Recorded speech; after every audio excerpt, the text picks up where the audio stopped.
Hello साथियों, नमस्कार, प्रणाम आप सभी को भगत हिंदुस्तानी की तरफ से। साथियों, आज संडे का दिन था और आज दिन भर मैं काम ही पे लगा रहा। काम तो क्या था, मेरा एक ही कमर है, अकेला आदमी हूँ मैं, लेकिन दाढ़ी बनाई थोड़ी सी और ये कपड़े धोए मैंने आज, ये चादर चुदर। तो साथियों, मतलब संडे के दिन ठीक ही है, मतलब ठीक ही रहा साथियों। काम कुम करके थोड़े दिन में खिचड़ी बनाई हल्की सी, मैं हल्का ही खाना खाया, अकेला हूँ साथियों, मन भी नहीं करता बनाने का। तो आप लोग सोचते होंगे कि यार ये पत्नी क्यों अपनी पर लेकिन साथियों, मुझे अच्छा लगता है कि अपने दिल की बात आप सभी से करना। मैं चाहता हूँ कि भाई आप एक मिडिल क्लास लड़के के जीवन के बारे में जानें, समझें, और भारत देश में भारत को चाहने वाला जो एक युवा है आज के डेट में हमारे देश में, आप सभी जानते हैं। कम से कम हम हिंदुस्तानी जो हकीकत के हैं, लोग कहते हैं ना 1 अरब हिंदुस्तानी, लेकिन साथियों मैं आपसे कहता हूँ हमारे 1 अरब मतलब 100 करोड़ हम लोगों की हकीकत जनसंख्या यहाँ पर ज़्यादा से ज़्यादा 95, मतलब 1 अरब में तो ये लगा लो 95 100 करोड़ है हमारी जनसंख्या। बाकी तो सारे पूरे यहाँ भारी के भरे हुए हैं। हकीकत में कभी आपको दिखाऊंगा इतने लोग भरे हुए हैं, इतने लोग भरे हुए हैं, लेकिन कोई नहीं साथियों। लेकिन उसके बावजूद भी हमारा देश सबको पालता है, सबकी सेवा करता है। मुझे बहुत खुशी होती है साथियों कि हम इंडियन लोग इस लायक हैं कि हम सभी का सम्मान करते हैं। तो साथियों, बड़ा अच्छा लगा आज मैं अपने जीवन की बातें आपसे कहता हूँ तो मुझे बहुत अच्छा लगता है कि मुझे ये लगता है कि ठीक है कि मैं अपने साथियों से बात करूँ। तो साथियों, आज संडे का दिन था, तो कपड़े धोए इस वजह से मैंने, और थोड़ा अपना खाना खुना जो भी होता। साथियों, आज गैस भी ख़त्म हो गया था, गैस भी बनाया मैंने। तो साथियों, ये भगत हिंदुस्तानी एक मिडिल क्लास का लड़का अपने जीवन की बातें आपसे इसलिए कह रहा कि मेरे साथ कहीं बच्चे जुड़े हुए हैं इस फेसबुक में, मेरे यूट्यूब चैनल पर कहीं युवा लड़के जुड़े हुए हैं। तो मैं उनसे ये कहना चाहता हूँ कि आप भी संघर्ष के लिए तैयार रहें। साथियों, मैं अपने जीवन में, आपको विश्वास नहीं आ रहा होगा, मैंने 12 साल की उम्र में घर छोड़ चुका था। 12 या 13 साल की उम्र। अब लगा लो 13 साल का बच्चा जब घर छोड़ चुका होगा तो क्या होता। आज 13 साल और आज के 13 साल के साथियों, मैं 13 साल की उम्र में 8वीं पास करके मैं ऋषिकेश आ गया था। मैं उत्तराखंड का रहने वाला हूँ, पहाड़ों का, हिमालय का रहने वाला हूँ साथियों। मैं 13 साल का वहाँ छोड़ के आ चुका था साथियों। तो मैं ऋषिकेश में सिर्फ 2 टाइम का खाना मेरे को मिलता था, 2 टाइम का, एक सुबह, एक घर में तो तुम्हें पता है कि मम्मी रहती थी, पापा रहते, जब मर्जी कले रो दो खाते रहो। लेकिन मैंने उन परिस्थितियों में भी साथियों अपना जीवन जीना सीखा। आप लोग विश्वास नहीं करोगे, आप कभी हकीकत मेरे जीवन से जानोगे साथियों। 4 साल में ऋषिकेश में रहा साथियों। मैं 97 से लेकर और 2000 तक मैं ऋषिकेश में रहा साथियों।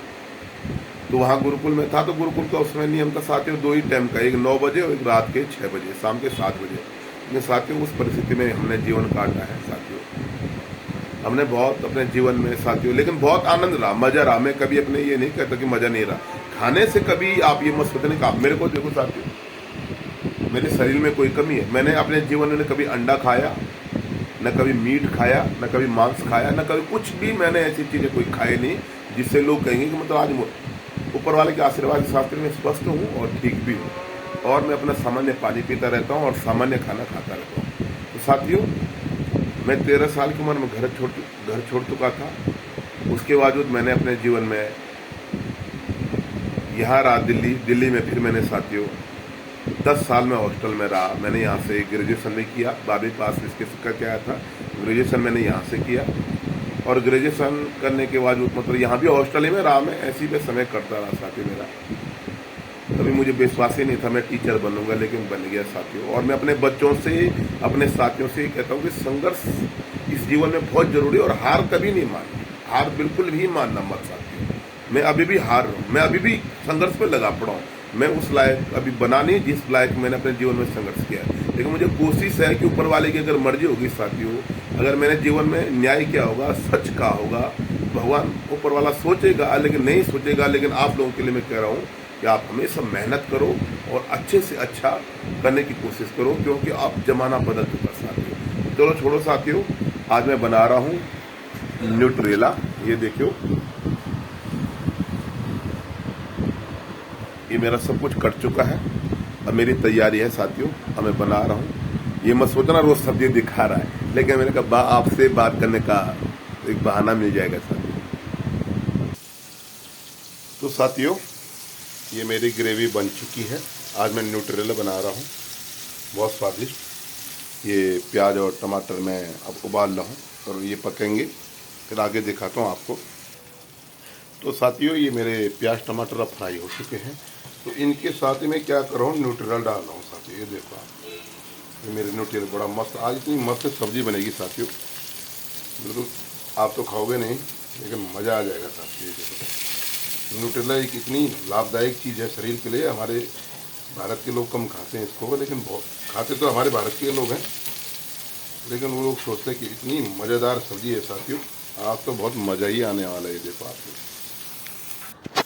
तो साथियों, मैंने इसमें डाला कस्तूरी मेथी और लाल मिर्च, धनिया और हल्दी, मतलब जो सभी चीज़ होती है। और ये देखो, लाजवाब बड़ी सोयाबीन, मतलब नेट जो भी बोलते हैं इसको, ये देखो आप लोग, मैं तो नहीं बोल, मैं तो हिंदी में बोलूँगा नेटरुला। और मज़ा ही आ गया साथियों, बिल्कुल बहुत मज़ा।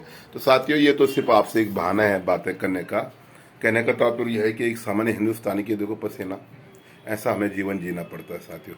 आप सभी साथियों को प्रणाम, नमस्कार। फिर मैं भगत हिंदुस्तानी आपको ऐसी अपने जीवन की और भी कहानियाँ बताता रहूँगा। तब तक के लिए नमस्कार, प्रणाम, धन्यवाद साथियों।